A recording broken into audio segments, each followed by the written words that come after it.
apaan nih katanya. Oh, baru itu setelah saya lulus diterangkan. Apa nih? Oh, kamu jadi teknisi gigi. Hah? Teknisi gigi? Gigi apaan katanya? Nah, saya ikut dagang itu. Dorong-dorong gerobak mas. Dagang sate Padang. Ini udah saking percayanya mereka sama saya gitu. Saya digaji mas. Digaji? Waktu di Denver. Oh, Denver. IMSA di Denver. Nah saya diajakin, Bang mau ikut gak? Kenapa saya? Nah itu ada panggil Mamang itu, terkenal Mamang itu. Pokoknya panggil Mamang itu dari Krisna, karena si Krisna itu kan ponakan saya gitu.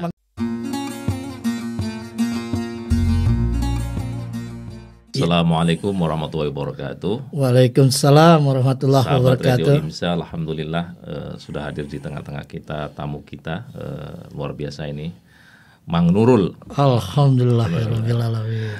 Baik Mang Nurul, apa kabar Mang Nurul? Alhamdulillahirabbil alamin Mas Imam. Apa ini kegiatannya di summer ini? Aduh, sebetulnya pertama-tama sih saya ucapkan terima kasih ya untuk Mas Imam dan para kru Radio IMSA di sini yang mengundang saya sebagai dibilangnya sih narasumber. Ini sih narasumber dadakan aja sebetulnya. Alhamdulillah saya bisa hadir di sini dan diundang oleh kru Radio IMSA dan Mas Imam sebagai hostnya. Ya alhamdulillah saya datang. Untuk kegiatan summer ini sih kemarin sih saya sih nikmatin aja ya panasnya, terusnya cuacanya dan acara outdoornya kemarin kita melakukan banyak sih kegiatan yang saya lakukan baik secara komunitas atau bersama keluarga saya gitu istilahnya. Kemarin seperti kemarin minggu kemarin atau Sabtu kemarin saya melakukan saya pergi mancing, saya ngeliat ke Deception Pass sana di daerah North itu, terusnya saya mancing dan juga dengan komunitas beberapa bulan yang lalu saya ikut camping juga. Alhamdulillah menikmati ya, benar-benar menikmati suasana summer di sini kita karena kan apalagi di Amerika untuk itu acaranya kan kadang-kadang terbentur cuaca kan kalau di sini kan kadang hujan, kadang panas, kadang salju. Nah itu kan jadi karena masyarakat sini benar-benar menikmatinya di summer itu gitu, benar-benar full. Pertama kan selain cuacanya gitu pas untuk keluar, kedua juga anak-anak sekolah musim sekolah liburnya itu kan. Dan memang kan kebetulan kan Seattle ini kan cuacanya mendung terus biasanya betul. Jadi pas summer kita dapat keberkahan suasana summer yang luar biasa. Benar Mas. Iya, baik Mang Nurul, kita juga terima kasih nih sudah berkenan datang. Jadi kita ini sebenarnya mau ngobrol-ngobrol tentang tentang kehidupan ini. Jadi mungkin bisa sebelum kita bicara lebih dalam Mang Nurul, mungkin Mang Nurul bisa ceritakan nih latar belakang Mang Nurul, mungkin lahir di mana biar ini juga pemirsa Radio IMSA, sahabat Radio IMSA bisa tahu ini, meskipun namanya itu kan sudah beredar di mana-mana Mang mantap Nurul. Banget. Tapi mungkin ada juga peserta pemirsa gitu yang belum mengenal dekat dengan Mang Nurul, mungkin bisa diceritakan. Silakan Mang Nurul. Secara singkat aja kalau misalkan terlalu lebar, waduh, mungkin 3 hari 3 malam nggak cukup mas. Jadi alhamdulillah saya lahir di Jakarta tahun 70-an lah, saya nggak bisa tempatkan tahunnya. Saya lahir di Jakarta dan kebetulan saya asli orang Jakarta, Betawi lah istilah disebutnya Betawi. Makanya saya tahun 70-an lahir. Tinggal asal dari Cempaka Putih. Saya dari Cempaka Putih Jakarta Pusat. Aslinya ya istilahnya yang ngomongan terakhirnya itu pakai itu. Terus setelah itu saya lahir di sana sampai umur 6 tahun. Saya pindah ke Cilandak dari SD sampai SMA atau STM lah. Terusnya setelah STM saya pindah lagi ke daerah Cijantung. di Jakarta Timur, dari Jakarta Pusat ke Jakarta Selatan, Jakarta Timur. Iya, jadi pindah-pindah di pindah-pindah ya. Kebetulan juga orang tua saya asli Jakarta juga, Mas. Jadi orang tua juga lahir Jakarta, baik bapak maupun ibu saya lahir di Jakarta gitu. Saya berkeluarga 8 orang, 8 orang, 4 wanita dan 4 pria gitu istilahnya. Jadi kakak-kakak saya itu saya anak ke-7.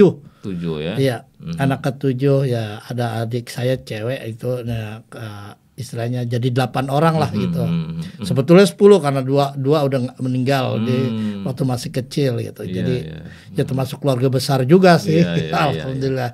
Itu aja sih ininya mengenai keluarga saya. Ini kan kalau masyarakat umum itu kan tahu bahwa kultur masyarakat Betawi ini kan kental dengan keislaman gitu. Alhamdulillah, alhamdulillah. Kalau orang Betawi ya kultur muslimnya kuat biasanya. Iya, alhamdulillah. Seperti kita bicara kalau misalnya orang Padang, orang Aceh gitu betul, ya. Sama juga dengan orang Betawi. Nah, jadi kan mungkin Mang Nurul masih ingat tuh kehidupan keberagaman waktu kecil, bagaimana Mang Nurul tumbuh dididik secara agama Islam. Betul. Tuh Mang Nurul? Ya, jadi kalau seperti Mas Imam tadi bilang kultur masyarakat Betawi dengan keislaman itu emang udah menyatu ya, nggak bisa dipisahkan lah. Saya nggak pernah dengar orang Betawi asli itu yang notabene bukan Islam gitu. Mungkin ada, tapi itu karena ada zaman dulu bukan asli benar mereka tinggal di Jakarta gitu. Artinya ada orang penduduk yang tinggal itu daerah Bekasi, walaupun mereka jatuhnya Betawi Bekasi, tapi mereka beragama Kristen, Katolik. Ada itu karena pada masa zaman Belanda gitu. Nah, kalau saya seperti mungkin Mas Imam pernah dengar lagu Dul gitu, Dul lagu anak Betawi, ketinggalan jam. Tapi kan dibilang di situ suka mengaji, sembahyang dan mengaji. Nah betul, itu emang itu kulturnya emang begitu, Mas. Melekat gitu. Melekat. Jadi dari masih kecil orang tua saya mendidiknya ya begitu. Jadi saya tuh dulu waktu SD saya masih kelas 6 lah istilahnya, saya tuh sekolah 2, Mas. Satu pagi di SD, yang sekolah umum, siang setelah SD jam 12 madrasah gitu, dari kelas 0 sampai kelas 5 kebetulan karena saya gabung itu kan, kalau di SD kan 6 tahun. Nah itu di sana tuh karena ada kelas 0-nya, jadi kelas 5 saya udah, yang satu SD udah lulus. Ini mau kelas 6 saya berhenti di situ, Mas. Jadi di situ jadi karena mereka sangat mementingkan nilai keagamaan. Mungkin kalau di sekolah umum agak kurang ya, karena kan kita berbaur dengan masyarakat biasa gitu. Nah, karena kebetulan di madrasah itu agak lebih istilahnya lebih fokus lagi lah mempelajari agamanya. Nah, disitulah saya belajarnya gitu. Memang agak berat, Mas, istilahnya. Udah bener-bener dari pagi sampai sore saya sekolah gitu. Sampai kurang dari pagi jam 6, jam 7 lah sekolah gitu, sampai jam 5 sore gitu saya lah. Habis makan siang, udah selesai pulang sekolah, sholat zuhur, langsung berangkat lagi sekolah jadinya. Jadi ada untungnya juga, Mas. Waktu saya kelas 1, kelas 2 di SD, kelas 1 di madrasah, saya lalu juara, Mas. Karena saya pelajarannya saya udah tahu gitu. Betul. Jadi kelas umum yang bahkan itu istilahnya 60% umum, 40% agama di madrasah itu. Jadi pas pelajaran matematikanya, pelajaran sejarah itu saya udah pelajari. Jadi ini anak juara terus. Nggak tahu, mereka nggak tahu saya tuh udah belajar gitu. jadi kelas 1 benar sampai kelas 5 saya juara terus gitu. Yang istilahnya dari matematikanya saya sering diituin. Ini pintar. Bukan ya, alhamdulillah saya bilang saya nggak tahu aja gitu, saya udah pelajari.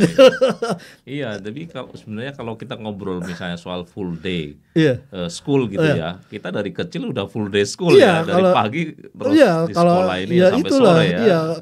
alhamdulillah orang tua saya taruhnya begitu, didiknya istilahnya. Udah kadang-kadang ya habis pulang sekolah nih, menjelang maghrib, habis maghrib kita udah siap-siap ke musola, belajar ngaji. Gitu, jadi gitu, ya itulah. Jadi rutinitas begitu, karena kan dulu kan kita gadget juga nggak ada, Mas. Di tahun-tahun 80-an atau 90-an itu kan saya belajar masih SD itu kan saya anggaplah tahun 80-an. Itu gadget belum ada, komputer belum ada, internet belum ada, game, permainan game-game yang konsol game itu kan kita belum ada, Mas. Jadi benar-benar anak fokus ya, kalau nggak belajar ngaji gitu istilahnya. Ya itu dia. Maka alhamdulillah saya lahir di tahun itu. Jadi kegiatan agama saya ya walaupun agama saya nggak begitu bagus, istilahnya belum begitu bagus, tapi saya alhamdulillah orang tua sudah mendidik saya dari kecil itu ada jenjang-jenjangnya itu dari madrasah sampai ngaji gitu. Jadi tetap nggak dilupakan itu gitu. Dan itu juga bagian dari kultur kami sebagai Betawi itu. Karena ya setiap sholat habis maghrib lah itu sampai menjelang isya kita ngaji bareng bersama-sama gitu, pakai obor zaman dulu, bayarnya pun nggak, bukan kadang-kadang pakai beras gitu di zaman dulu kan. Kalau indahnya pakai kadang-kadang kita suruh nyari kayu itu kan, suruh namanya ngaji ke ustadz kampung kan dulu gitu. Mereka nggak peduli masalah biaya karena mereka juga tercukupi dengan selain mengajar, mereka juga punya hasil pertanian kan biasanya. Karena kan di Jakarta dulu, karena saya hidup di Cilandak itu masih daerah sawah, masih ada sawah zaman itu. Wah iya, Mas. Kadang listrik juga belum masuk, itu dulu masih Petromak, walaupun di Jakarta, Mas. Iya, itu istilahnya kalau tahun berapa ya, 80 berapa baru listrik masuk gitu di Jakarta gitu. Ya, jadi saya ya itu ngaji dalam proses itu hanya akulturasinya di situ gitu. Jadi di masa-masa itulah kemudian keislaman Mang Nurul dibentuk gitu ya. Alhamdulillah, Mas, di situ, Mas, ya terbentuknya dari ya itu alhamdulillah seperti saya bilang, orang tua saya mendidiknya begitu dari nggak mau benar-benar dilepaskan begitu saja, karena kan masa-masa itu masa-masa yang benar-benar kalau buat sekarang ini kan kita dididik benar-benar agama, jadi benar-benar kalau udah kepegang itu ya udah alhamdulillah kedepannya juga akan tetap ingat gitu. Itu aja sih. Baik. Terus bagaimana ceritanya kok bisa sampai ke Amerika ini, Mas? Jadi awal muasalnya gimana ya? Aduh, kalau itu awal mulanya kan saya sebetulnya pendidikan dulu nih, Mas, ya. Dari kan tadi saya udah cerita dari SD, SMA. Saya SMA-nya itu saya sebetulnya STM, Mas, penerbangan. STM penerbangan. STM penerbangan Jakarta. Di Jakarta, yang di Blok M itu, daerah Blok M. Di daerah Blok M itu saya STM penerbangan. Emang saya dulu cita-citanya pengen mekanik penerbangan, mau jadi pilot lah istilahnya. Namanya cita-cita kan wajar aja gitu kan. Nggak taunya ya udah pernah tes segala macam gagal gitu. Ya udahlah. Nah, itu saya akhirnya pernah ngelamar saya bilang pernah melamar di Garuda. Wah, udah tinggal ujung pantohirnya gagal saya di situ, Mas. Ya akhirnya saya dapat nyari-nyari lamaran kerja gitu kan. Jadi ini mengapa saya cerita begini, karena ada kaitannya nanti dengan kenapa saya bisa datang ke Amerika gitu. Jadi istilahnya saya jatuhkan profesi saya dulu ya, Mas ya. Dan akhirnya kan seperti saya gagal di situ, terus saya ngelamar, Mas. Ada satu perusahaan dia ngelamar gini, dicari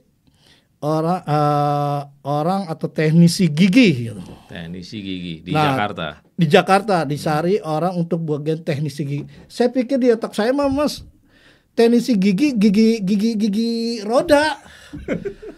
Namanya saya anak STM. saya pikir tuh teknisi gigi roda nih, namanya bukan gigi manusia ya. Bukan gigi manusia, gigi roda gigi, Mas. Ini pikiran anak STM nih, bukan STM ini ya. mana tahu karena orang STM penerbangan STM kan? penerbangan Iya. itu dia. Ada lamaran ya, udah saya ikutin, tes segala macam. Kok bikin ini yang apaan nih katanya? Oh, baru itu setelah saya lulus diterangkan. Apa nih? Oh, kamu jadi teknisi gigi. Hah? Teknisi gigi? Gigi apaan katanya? Enggak. Bukan gigi yang bagian gigi, bukan gitu, bukan gigi mesin, gini bener-bener gigi manusia. Gigi manusia. Wah, saya namanya orang kagak tahu ya. Iya. Ah udahlah, biarin daripada saya nggak kerja, gitu kan saya bener-bener ya berapa bulan lah nganggur lah itu kan karena setelah abis sana sini ngelamar belum dapet, karena kan saya nggak kuliah waktu itu. Ah udahlah. Terjajal aja gitu. Kebetulan juga saya suka seni gitu Mas, istilahnya suka bikin apa-apa dari dulu masih kecil itu suka bikin mainan sendiri. Zaman dulu kan nggak ada jarang mainan. Suka keterampilan. Nah, emang di situ butuhnya bakat Mas, karena saya juga bisa gambar gitu kan. Terus ya ada tesnya, saya bikin dulu ada tesnya ngikutin pola ini nih segini dengan di carving gitu, istilahnya dibikin lah bentuknya seperti ini contohnya. Nah itu di mereka nilai itu carvingan saya tuh bagus gitu, hasil ukiran saya gitu, ukirannya gitu bagus gitu. Oh ya udah berdasarkan panjangnya ininya ada ukurannya gitu. Akhirnya ya udah saya dikatakan lulus. Ya udah saya kerja di situ. Itu daerah mana? Saya daerah Kemayoran itu Mas. Kemayoran, ya. Ya. Itu dari tahun berapa ya? 93. Itu klinik gigi atau? Enggak, jatuhnya itu dental laboratory Mas. Oh, laboratorium. Laboratorium gigi jatuhnya. Kalau di sini juga itu swasta juga, atau milik swasta Mas, ya? Swasta. Jadi istilahnya mereka rekanan sama dokter-dokter gigi. Entah dokter gigi Mas dari umum atau swastanya gitu. Jadi mereka mengirimkan sampel-sampel hasil cetakan, kirim ke perusahaan kami. Jadi untuk membuat gigi dari cetakan itu kita cetak, hasilnya dari cetakan itu kita buat gitu. Berdasarkan bentuk yang normal, berdasarkan gigitannya segala macamnya. Itu prosesnya panjang Mas sekali ceritanya. Nah, setelah saya lama bekerja di gigi itu 13 tahun di Jakarta, saya datang ke Amerika. Belum ke Amerika, saya istilahnya kerja lain lagi Mas. Ya bukan nganggur dah tuh. Saya udah bosen nih kayaknya 13 tahun di sini nih udah gigi terus gitu. Nanti bosen gitu gimana gitu. Nah saya sambil itu saya ikut dagang Mas. Ikut dagang. Itu udah nikah ya sama istri ya, udah nikah sama istri itu. Udah nikah sama istri, saya ikut dagang itu, dorong gerobak Mas. Dagang sate Padang. Ini udah berhenti nih ya. Udah berhenti dari kerja lab gigi gitu. Saya ini gitu, udah dagang, ikut dagang sama itu, sama kakak ipar saya kebetulan orang Padang. Udah lu ikut daripada nganggur, yaudah ikut aja, ikut aja namanya ini kan, udah ikut aja gitu. Nah saya ikut dagang setahun. Nah timbul keresahan saya di situ gitu. Kenapa? Bisa dagang nih, nggak enak gitu punya ilmu gitu dari dokter gigi itu, kok jadi dagang gitu. Akhirnya saya ngelamar Mas. Lamar ke internet. Oh di internet. Dia lewat internet kan lagi itu waktu awal internet tuh. Nah itu kan. Itu tahun 2000-an atau tahun 2005, 2006 itu saya. 2006 saya ngelamar itu. Jadi ngelamar gitu kan. Karena saya kan gini Mas, di perusahaan lama saya itu sebelum saya keluar ada teman saya.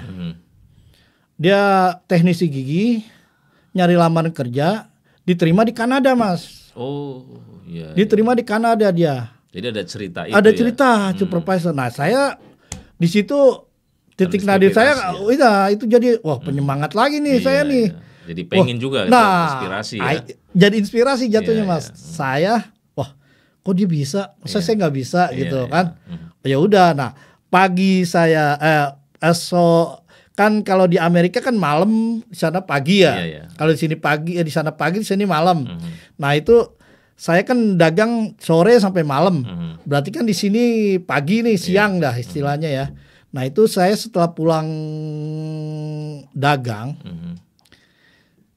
saya ke warnet Mas. Ke warnet ya. Pulang jam 1 malam apa jam 3. Untuk mencari informasi. Cari informasi betul. Saya kirim lamaran Mas. Ambil yang ada lamaran, saya copy, saya foto, istilahnya gitu-gitu aja. Tapi kalau teknik saya bisa segala macam. Cuman kan bahasa Inggris saya nggak bisa sama sekali gitu, masih ya nol lah, pasif lah, bener-bener pasif lah gitu. Nah itu akhirnya lama tuh Mas, udahlah kita lupain aja gitu, lillahi ta'ala aja lah gitu. Bismillah aja saya ngelamar, ada berapa puluh saya kirim ke lamaran. Ada jawaban, ada jawaban dari mereka kan saya lewat email aja kan. Punya visa apa? Punya visa apa? Saya belum punya apa-apa, saya bilang gitu. Saya nggak punya apa-apa, nggak punya visa apa-apa. Saya perlu ada visa kerja di sini. Saya nggak bisa memberikan Anda visa kerja gini-gini. Kecuali kamu di sini. Enggak, saya gimana mau kerja? Punya visa kerja aja belum. Saya datang aja belum pernah gitu kan. Akhirnya tiba-tiba Mas, lagi saya dagang siang, istilah sebelum saya berangkat dagang nih, saya ading nelpon Mas. Nomor mana nih? Saya bingung punya, kok nomornya aneh gitu. Saya terima. Wah, orang bule gitu. Orang bule, wah bener, gimana nanya siapa ini. Bener kamu yang ngirim kelamaran sini? Oh iya, saya bener gini. Akhirnya kita bicara itu, walaupun dia kagak nyambung apa-apa. Dia juga mungkin bingung gitu ya. Dia saya ngomong apaan ya anak nih. Saya juga bingung, dia ngomong apaan ya orang. Akhirnya saya bilang gini nih di ujung pembicaraan itu, tolong komunikasi kita lewat email aja gitu. Jadi kan kita jatuhnya kayak saya bilang, saya kan gak aktif bicara gitu ya Mas ya. Lewat email aja gitu. Jadi apa yang kita bicarakan ini kita taruhnya. Nah itu dari situ Mas. Jadi lewat email itu saya tolong ceritakan kamu bagaimana kamu. Saya gini pengalaman kamu apa aja. Tolong kirim foto, sampel foto dari kerjaan kamu. Ya akhirnya saya kirim gitu. Saya kirim segala macam. Yaudah, terbentur itu karena saya kan nggak ada Mas, nggak ada si bos saya yang di Amerika itu bingung gitu, gimana nih buat narik saya gitu. Akhirnya mereka nyewa atau hire lawyer Mas untuk mengusahakan saya datang kemari gitu, dengan visa apa yang pas nih buat saya nih gitu. Akhirnya setelah ada jalan keluarnya itu, saya jadi dapat visa J1 visa Mas, training visa. Nah jadi si lawyer itu udah J1 gini aja. Itu kan untuk pelajar, untuk student itu biasanya. Student kan? F. Ada F, ada J. J itu jadi mereka siasatinnya saya digaji tapi di training selama 1,5 tahun. 1,5. Nah nanti selama 1,5 tahun, nanti itu saya dijelaskan di email itu. 1,5 tahun itu kamu prosesnya mau di hire untuk jadi gitu, H1B. Jadi tenaga ahli gitu. Jadi dari J1 terus langsung ke H1. Ke H1B. Nah itu saya prosesnya itu selama 1,5 tahun saya nggak bisa itu. Nah itu prosesnya panjang banget Mas. Jadi selama nunggu kedatangan visa itu Mas, saking percayanya mereka sama saya gitu, saya digaji Mas. Digaji? Di Indonesia. Waktu itu belum berangkat ke Amerika ya? Belum, saya kenal juga belum. Sudah digaji? Digaji Mas. Saking percayanya dia mau ini saya gitu, kasih gitu. Ya mungkin jalan Allah udah gitu ya, jalan Allah. Itu berapa lama tuh prosesnya dari mulai diterima sampai kemudian Mang Dul berangkat? itu 3 bulanan 4 bulanan Mas. 3-4 bulanan. Jadi saya digaji, kamu gaji sana berapa? Wah saya kan nggak bisa, saya nggak mau bohong, nggak mau bohong. Saya juga takut kan kalau misalkan tiba-tiba, saya digaji segini nih 3 juta dulu kan. Saya bilang kalau saya ini $300 sebulan. Bener tuh Mas, dikirimin saya $300 tiap bulan. Kalau perlu apa-apa tolong saya ngomong sama saya. Bos saya tuh bilang gitu. Ya Allah, gue bilang sama istri saya, wah saya udah digaji ini rezekinya gitu, saya kasih gitu. Iya. Kok udah digaji kan kerja belum? Gue juga kagak tahu. Ini yang di Montana ini? Atau ini yang di Montana, di Mas. Montana yang pertama di Montana, dulu ya? Bener-bener Montana ini. Saya juga nggak tahu tuh di Montana mana ini. Itu yang pas terima telepon situ sampai proses, wah benar-benar itu saya benar-benar ini. Tapi tetap saya dagang tetap, karena kan saya tahu mereka kan aktivitasnya malam di Indonesia malam di sana. Nah itu dia saya tetap tuh saya dagang apa. Itu jadi tertolongnya gitu. Akhirnya berangkatlah ke Montana. Berangkatnya itu Mas, saya benar-benar zero Mas. Jadi istilahnya kalau kisahnya saya itu dari surat-surat, dari tiket, dari itu semuanya benar-benar ditanggung. Dari semuanya itu. Bahwa sebelum saya mau berangkat, anak saya sakit Mas. Sakit, masuk rumah sakit dan memerlukan biaya. Kan saya bingung, waduh gimana nih. Saya ngomong aja sama bos. Maaf nih, saya minta maaf, ada apa gitu kan. Anak saya sakit, masuk rumah sakit di ICU, saya bilang gitu, di emergency. Kenapa? Saya ceritakan gini, kayak walaupun nggak ngomong, tapi lewat email aja gitu kan. Saya ceritakan, oh iya, apa saya bisa, boleh nggak saya minjem uang, saya bilang gitu. Benar, saya tembak langsung gitu. Ya bisa, wah. Masa saya belum pernah digaji udah digaji, masa dia nggak ngasih nih. Kalau kita bukan memanfaatkan, tapi saya ini benar-benar kepepet Mas. Saya bilang tolong nanti dipotong dari gaji saya gitu. Benar, dikirimin. Kalau perlu apa lagi bilang, biar kamu benar-benar tenang berangkat kemari dan keluarga kamu juga tenang. Ya alhamdulillah itu ya sampai sana sih nggak diminta, nggak dia benar-benar free of charge itu istilahnya. Jadi sama sekali nggak perlu dibayar lah istilahnya. Akhirnya ya udah. Datanglah di Montana tahun 2006 ya. Saya datang 2007 Mas. 2007. Ya 2007 bulan, kan saya dari ngelamar itu 2006. 2007 awal Januari atau Februari saya udah dapat gitu. Udah proses. Berangkat saya bulan Juli Agustus kalau nggak salah sih, Agustus. Itu gimana? Kan Mang Nurul pertama nggak punya pengalaman pernah ke Amerika gitu kan. Berarti kan mungkin pada saat itu proses awal misalnya penyesuaiannya benar-benar menantang banget ya. Iya benar-benar dibilang menantang ya benar-benar sama sekali. Jadi saking baiknya itu mereka tuh ngasih brosur segala macam. Apa kan biasa suka di toko-toko itu kan suka ada brosur-brosur mengenai inian sains-saniknya Montana itu gini cerita historinya begini. Nah itu saya dia ngirim brosur segala macam. Dia tuh ngirim foto keluarganya mereka. Ini gedung kita, ini anak-anak saya, inian gitu. Oh itu perusahaan keluarga ya atau? Ya jatuhnya ya istilahnya karena dia kan suami istri gitu.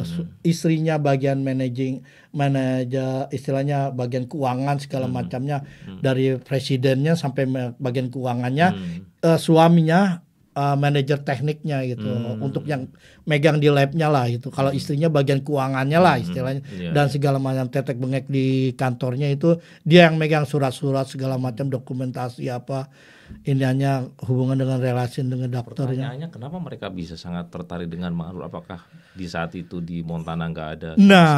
Benar. Ya kan? Itu jadi gini Mas. Jadi menurut cerita mereka nih ya, dia tuh udah ngirimin nyari hire orang dari seluruh Amerika gitu. Jadi pertama karena tinggalnya di Montana Mas, nggak ada yang mau tinggal di sana. Kedua, mereka udah jajal, ada orang dari mana-mana, udah pernah jajal di situ. Dari tesnya aja udah gagal, Mas. Kenapa tesnya gagal? Hasilnya jelek gitu, jelek. Nggak sesuai dengan ekspektasi dia gitu, dengan pasar. Hasil gini kan di lab itu ada satu orang setelah bos saya itu yang nyelaki, ada satu lagi bukannya manajer lagi juga lah sebagai supervisornya, ada bagian indahnya gitu. Nah itu dia ngelihat gitu, wah ini nggak cocok nih gini. Dan dengan Mang Nurul setelah sampai sana. Nah cocok. Sampai sana dijajal kan, dia kan nggak berani, makanya saya dikasih. Itu dikasih 16 bulan duluan, teknik istilahnya 18 bulan itu yang buat G1 itu pisah yang tadi saya bilang G1 pisah itu training. Saya jadi dilihat nih, saya dilepas sama dia, gimana hasil kerjanya. Mereka puas, Mas.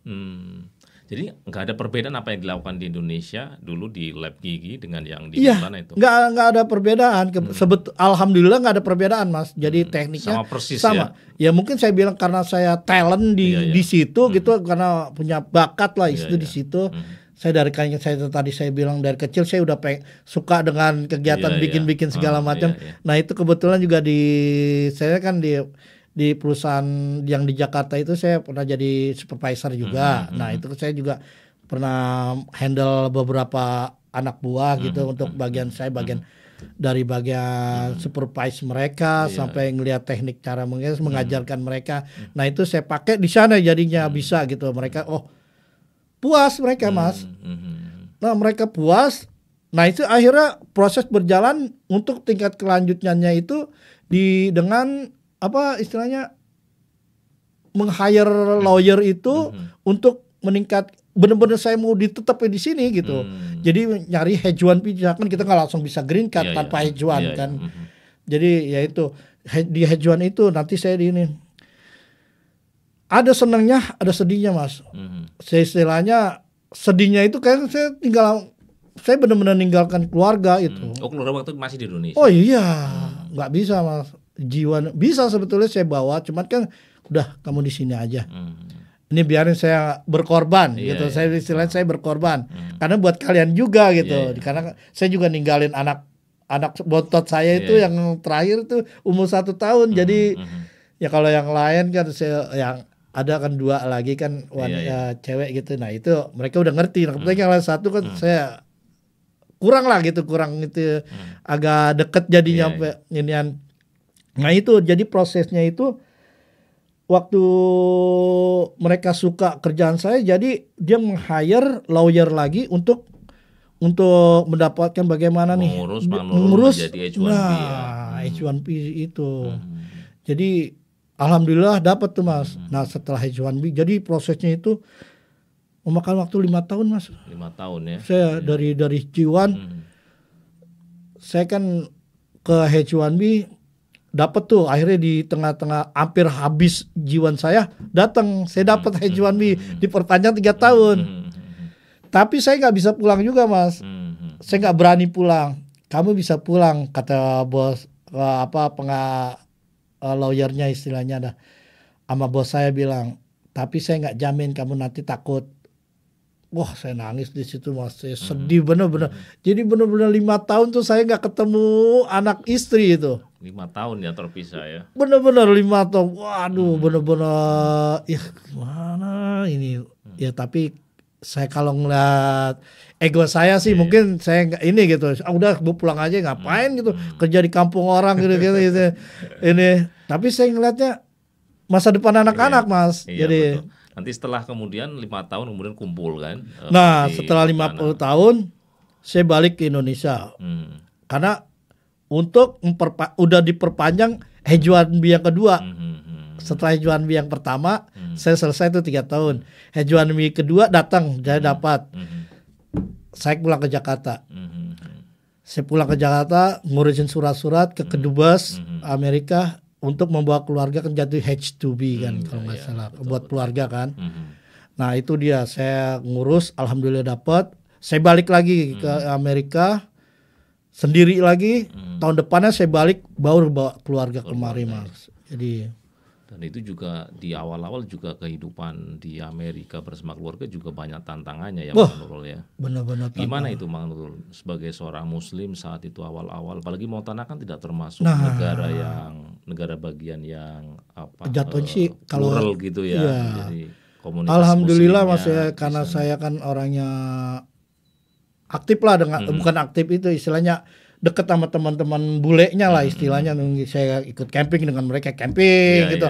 Jadi saya deket, ada satu sekeluarga, ada beberapa keluarga itu saya akrab dengan dia gitu. Dari awal saya datang sampai ini saya deketin dia terus gitu. Istilahnya benar-benar orang bule gitu Mas. Saya ikutin dia gitu selain sama bos saya karena saya seperti saya bilang, saya tuh tinggal sama bos Mas selama 5 tahun. Di rumahnya bos. Di rumahnya nggak bayar. Jadi itu gaji utuh, kalau mau makan tinggal makan gitu. Tapi saya kan nggak inian ya, karena mereka tuh kasih baik satu sekali ya bosnya Mang Nurul ya. Satu kamar tuh di ruang bawah di lantai ya? Di basement tuh buat ada kamar mandi, ada kamar saya, TV, internet lengkap, nggak perlu bayar sama sekali. Ada gymnya juga di bawah tuh di ruang basementnya. Kalau saya mau ini. Ya, tapi kan saya ya kadang-kadang saya masak gitu buat mereka. Jadi saya gaji utuh ya. Gaji utuh Mas, alhamdulillah. Jadi pas saya ini dia tuh merasa senang banget waktu saya, bos, saya ngumpulin duit nih. Saya cerita, saya mau bangun rumah. Dari situ girang Mas. Saya bangga sama kamu gitu. Ya, ini kan karena bos juga saya bilang gitu kan. Karena bekas bantuan bos jadi saya inian gitu. Nah, di waktu proses H1B itu saya ada tambahannya lagi nih Mas. Bos nanya karena ngeliat saya hasil kerjanya bagus, di tengah jalan, kamu punya temen dental lain nggak? Apa yang punya technician lagi nggak yang ada di Indonesia? Karena mereka udah jajal juga tuh selama saya kerja itu ada orang di ngirim ke lamaran hire orang dari Amerika asli, gak cocok Mas sama dia, nggak tahu. Saya bilang beneran nih bos, iya bener. Ya udah akhirnya saya ajak gitu ke Bro Krisna. Oh ponaan ya. Nih bener bos, iya. Sebetulnya saya ada ponakan saya siapa? Ini teknisi juga, iya dia emang dari dulu dari saya kerja di Jakarta, dia sih sayang didik itu istilahnya sayang iniin. Akhirnya benar. Oh ya udah kalau gitu gampang lah itu, ya udah tinggal kasih berkas-berkas ke saya ngurusin segalanya. Benar prosesnya sama persis seperti saya dan pengacaranya juga sama gitu istilahnya. Jadi prosesnya nggak sulit lagi gitu. Dan si Krisna pun juga itu dikasih gaji sebelum kemarin dalam proses itu. Ya udah akhirnya alhamdulillah datang juga Krisna, tinggal bareng sama saya juga di bawah di basement itu gitu. Jadi nah mengenai cerita tadi pertanyaan Mas Imam mengenai apa tuh komunitas muslim. Nah ada komunitas muslim. Istilahnya nggak banyak Mas, cuma 10 orang, 10 ituan lah. Kalau bukan yang dibilang 10 keluarga sih terlalu banyak ya mungkin. Jadi mungkin 10 orang atau 15 orangan lah gitu. Kadang-kadang ada masjid atau nggak ada masjid Mas? Tidak ada masjid. Nggak ada masjid sama sekali dari sampai sekarang baru punya masjid kecil gitu. Itu juga masih nyewa sama inian gitu. Padahal itu di kota saya kan tinggal di kota Billings, Montana. Itu kota yang terbesar di Montana, yaitu istilah kurang lebih 100.000 orang. Karena kan secara keseluruhan tuh Montana itu cuma 1 juta orang Mas. Pusat kotanya di mana Montana itu? Di Helena, ibu kotanya Helena. Karena cuma 45.000 atau 50.000 orang. Di kotanya malah. Nah iya, kalau di kota saya malah 100.000 gitu. Itu nggak ada masjid. Nggak ada masjid sama. Ya, karena orang Muslim juga sedikit Mas. Sedikit nggak ada ya. Nah saya kenal itu komunitas itu, saya dekat. Nah di situ sama orang. Dia keturunan Irak, Kurdi tapi keturunan Irak. Keturunan Kurdi, dia orang asli Irak tapi keturunan Kurdi. Nah saya gitu, nah itu kenal di situ Mas. Jadi bentuk saya belajar dia alhamdulillah anak-anak saya masih kecil gitu ngajarin ngaji gitu sama anak-anaknya dia, terus saya sama ponakan-ponakannya dia. Terus Krisna kan gabung, nah itu kan juga bantuin ngajar ngaji juga. Terusnya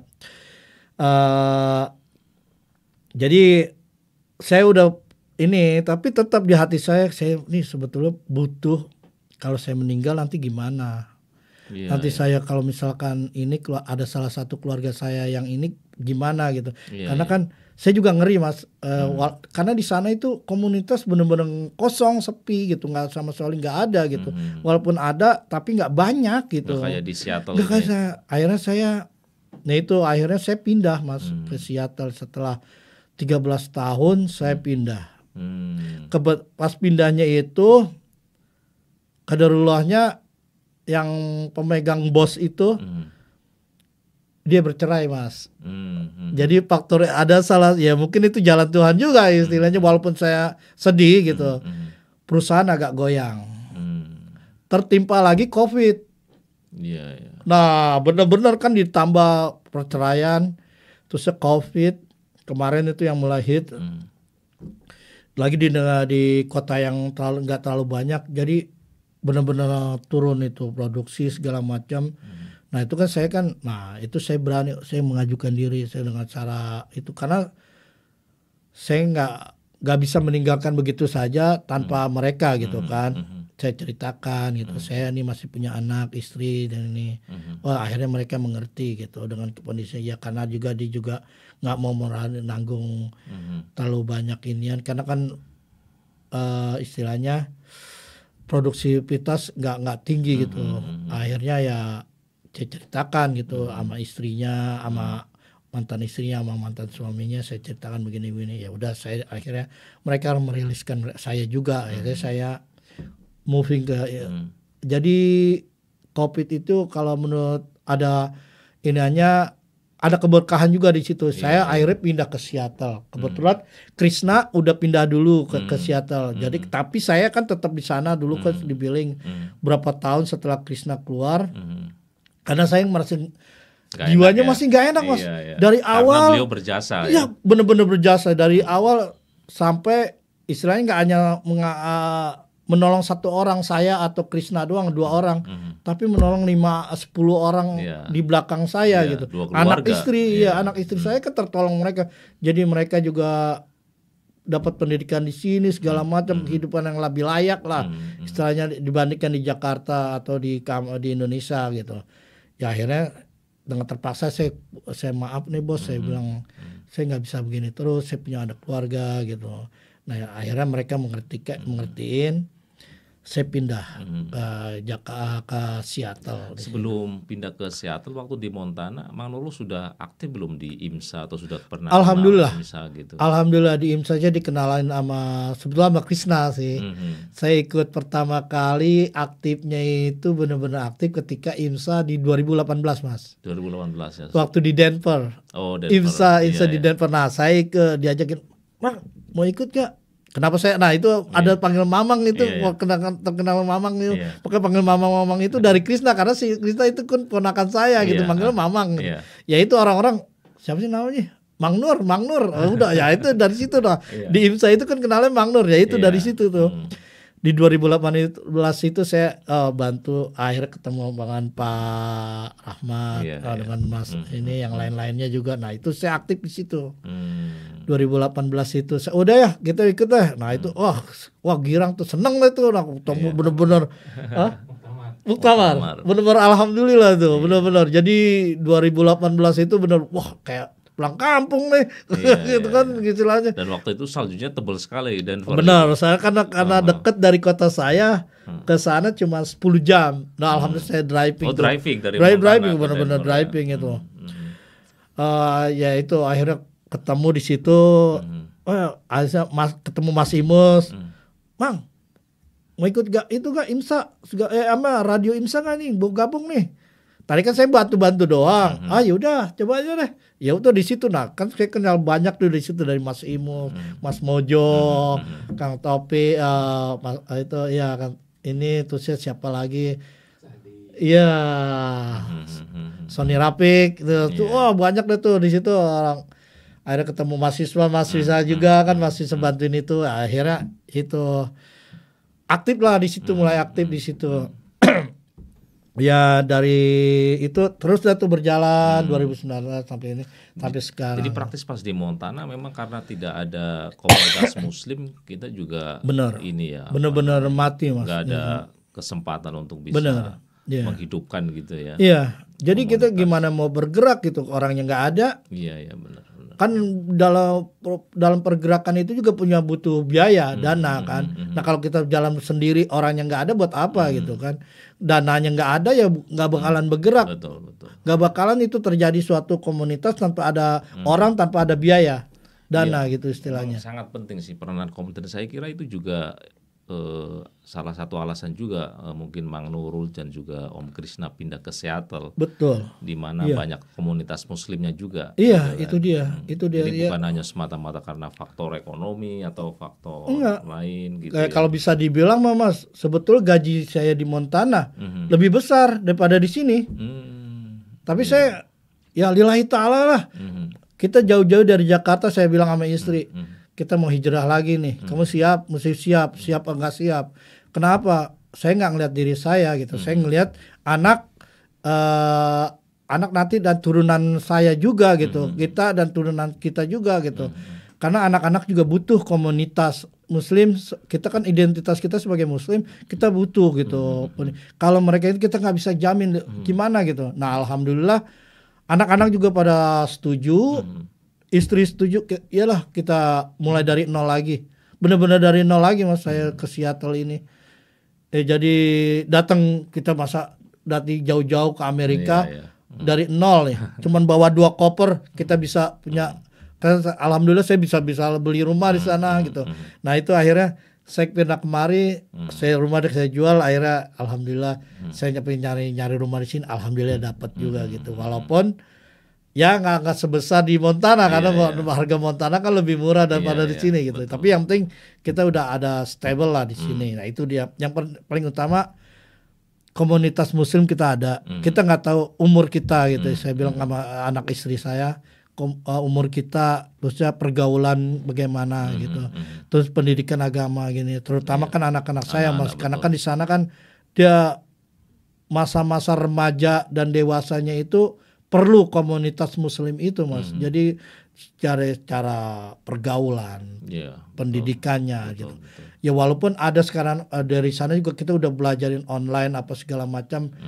Saya ajak ke muktamar berapa kali gitu istilahnya untuk mendekatkan hubungan dengan ini. Tapi kan secara kontinuitas nggak ada di sana gitu. Jadi keluarga tidak cukup, perlu komunitas. Benar. Mendukung, walaupun gitu, di sana juga kita adakan Ramadan dan Jumatan kadang-kadang di rumah saya gitu di Montana itu Mas. Rumah saya garasinya mobil keluar, saya kosongin kayak gratis, saya panggil orang-orang Muslimnya situ suruh sholat sini gitu. Nah terpindah lagi di sini gitu. Tapi kan nggak enak kalau begitu Mas. Kayak benar-benar akhirnya ya itulah saya pindah. Saya bilang ada keberkahannya dari COVID dan masalah bos saya itu. Ya emang ada 2 sisi, ada sisi baik dan sisi buruknya. Sepertinya gitu. memang sudah diatur sama Allah gitu. Alhamdulillah, itulah dia kita jalan Allah, kita nggak tahu ke depannya, tapi kita hanya ikutin yang keinginan kehendak dia aja gitu. Keinginan kita banyak gitu. Kita selalu berdoa Mas. Kita minta ya Allah, saya pengen gitu dekat sama komunitas, bukan apa buat saya, bukan selain buat saya tapi buat anak-anak saya juga. Dia kan butuh pendidikan dan berhubungan dengan teman-teman yang sebayanya yang punya ini. Alhamdulillah itu Mas. Jadi mereka anak-anak juga senang gitu. Wah, senang banget gitu. Istilahnya punya komunitas dengan sebayanya yang Muslim dan ini gitu. Apalagi komunitasnya asal dari Indonesia banyak itu dia. Jadi karena kan saya kan pertama saya mengajarkan 2 bahasa jadinya kan bahasa Indonesia di rumah dan bahasa Inggris mereka di sekolahan gitu. Jadi karena istri saya kan nggak begitu bisa bahasa Inggris, nggak bisa lah istilahnya. Nah itu terpaksa kan ngomong bahasa Indonesia. Mereka dipaksa harus bisa bahasa Indonesia dan dipaksa harus bisa bahasa Inggris. Alhamdulillah jadi bilingual mereka udah bisa gitu. Iya malah itu malah bagus Nurul kalau di dalam kajian antropologi linguistik itu jadi bilingual itu lebih bagus untuk proses pengembangan berpikir gitu. Jadi malah kebanyakan itu justru kita harus preserve, harus kita jaga itu anak-anak kita yang dari Indonesia bisa berbahasa Indonesia. Itu dia. Karena itu kan salah satu bukan hanya identitas ya, tetapi juga bagian dari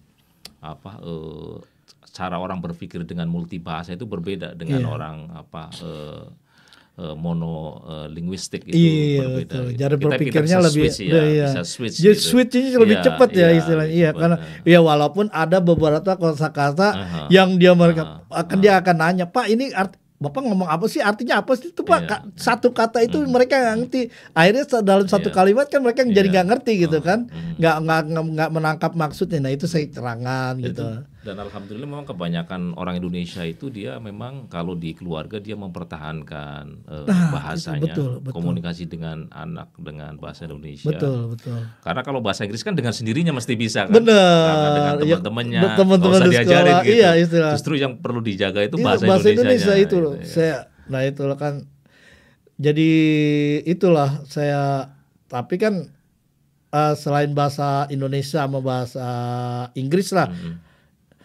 Ya saya juga perlu bahasa Qur'annya gitu. Mungkin bukan bahasa Arabnya ya, bahasa Qur'annya. Tapi kan kalau di sana kan agak kurang Mas. Iya, nah itu dia mengaji ya. Walaupun kita ajarkan, istri saya ngajarkan anak-anak gitu kan, tetap gitu dia di sini. Nah alhamdulillah dia ada anak saya yang bontot atau yang kedua itu ikut pengajian sini juga. Nah pas pindah kemari ya udah langsung bisa gitu istilahnya. Jadi udah bisa mengikuti lah alurnya kita. Ini yang di Seattle ini juga sama lab gigi juga. Saya kerjaan saya juga di sini lab gigi Mas.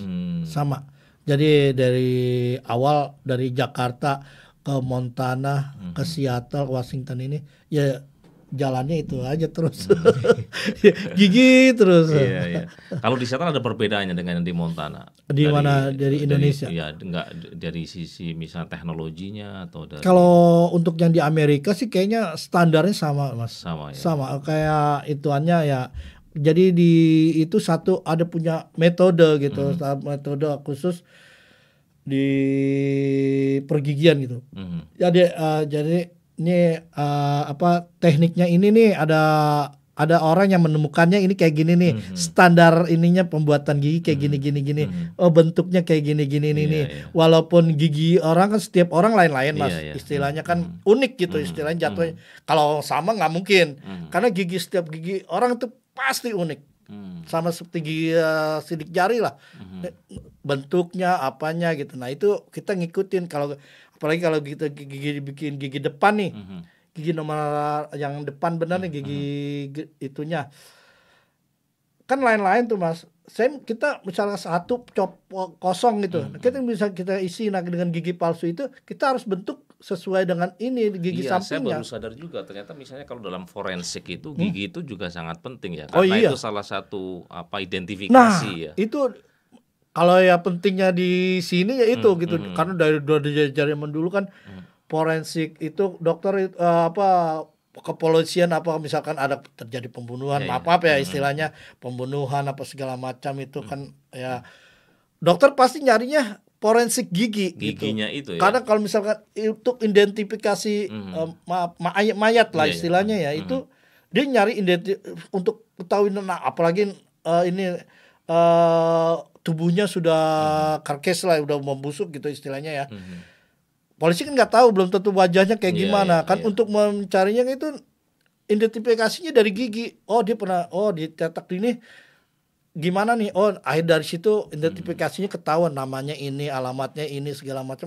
Ini umurnya berapa karena kan di sini tersistem lain dengan Indonesia ya kan. Karena setiap individu memiliki keunikan. Benar, itulah saya bilang itu. Berarti kayak sidik jari itu ya. Benar.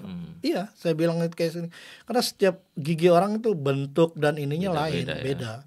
Ada yang maju ke depan, ada yang giginya sama, ada yang normal, ada yang cakil jatuhnya yang bawah lebih ke depan gitu. Nah, itu kalau di Seattle sendiri kalau kan berbeda kalau di Montana tadi kan nggak ada komunitas muslim, bukan hanya di tempat kerja bahkan di luar juga. Iya betul. Gimana di tempat kerja? Alhamdulillah benar Mas, saya ya udah mengucapkan syukur sama Allah. Mas saya dapat di tempat tinggal di daerah Everett yang komunitas Indonesianya alhamdulillah ratusan orang. dari Seattle, Great Seattle area lah gitu ya. Kumpul di situ di pengajian Asipa ini gitu. Di Asipa saya ketemu, alhamdulillah kita punya satu masjid dan satu komunitas Muslim Indonesia sendiri. Dan alhamdulillahnya lagi kita punya satu imam. Ya itu Pak Joban itu, Ustadz Joban itu yang mendidik kita semuanya lah, itu yang menyatukan kita semuanya. Dari situ saya bisa belajar bertemu halaqah apa segala macam. Terus ya ada acara komunitas indoor dan outdoornya. Indoor outdoornya seperti kita camping bareng, hiking bareng bersama masyarakat sini juga. Yang saya tidak dapatkan di Montana gitu. Bener-bener itu. Mungkin kalau di Indonesia mah udah biasa ya, nggak normal. Tapi kalau di sini kan bener-bener karena kita jauh dan dari berbagai macam budaya apa segala macam, kalau bersatu itu apalagi dengan jatuhnya ukhuwah Islamiyahnya itu di situ baru terasa banget Mas, benar. Apalagi kan saya lihat, saya sering menghadiri pas acara penguburan, ada yang meninggal masyarakat ini, saya lihat sendiri. Oh iya benar, pentingnya komunitas itu di sini gitu. Kita kan nggak tahu kalau misalkan di Montana itu nanti siapa yang nguburin, siapa yang mau gotongin, siapa yang mau iniin, ngurusin. Kalau di sini karena kita punya komunitas, mereka udah tanpa disuruh udah bekerja aja gitu, istilahnya ada gitu cara bagaimana menangani orang yang meninggal itu gitu. Jadi dari semuanya lah gitu. Saya merasa di sisi lain juga saya ada seperti tadi saya bilang di IMSA lah IMSA selain di komunitas ini dan ya komunitas Amerikanya itu di IMSA-nya itu saya merasa bersyukur saya bisa bertemu dengan saudara-saudara saya dari seluruh state Amerika gitu. Alhamdulillah banget saya itu benar.